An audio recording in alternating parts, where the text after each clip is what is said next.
இன்றைய ஆவிக்குரிய வார்த்தை சங்கீதம் 23:1. கர்த்தர் என் மெய்ப்பராயிருக்கிறார், நான் தாழ்ச்சி அடையேன். ஆமேன். ஒரு குட்டி கதை. ஒரு சின்ன ஆட்டுக்குட்டி தன்னோட கூண்டுக்குள்ளார மேய்ந்துக்கிட்டு இருந்துச்சு. அந்த சமயம் பார்த்து தன்னோட குழுவிலேருந்து தனியாக போய் மேய ஆரம்பிச்சிருச்சு.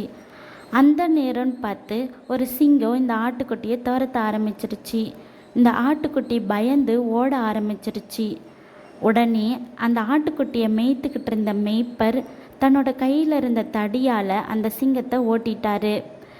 உடனே அந்த ஆட்டுக்குட்டி மேலே அந்த மேய்ப்பர் கை வச்சு, நீ ஏன் கூட இருக்க, நீ என்னோட பாதுகாப்பில் இருக்கன்னு சொன்னார். உடனே அந்த ஆட்டுக்குட்டியை அவரை நம்பிக்கையோடு பார்த்துச்சு.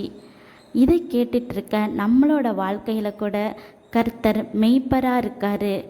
நம்ம எத்தனையோ நேரங்களில் வழி தப்பி போனாலும் நம்மளை தேடி கண்டுபிடிச்சி நம்மளுக்கு பாதுகாப்பு தராரு. நம்ம ஒரு நாளும் தாழ்ச்சி அடையாமல் இருக்கணும். கர்த்தர் உங்கள் ஒவ்வொருவரையும் ஆசிர்வதிப்பாராக. ஆமேன்.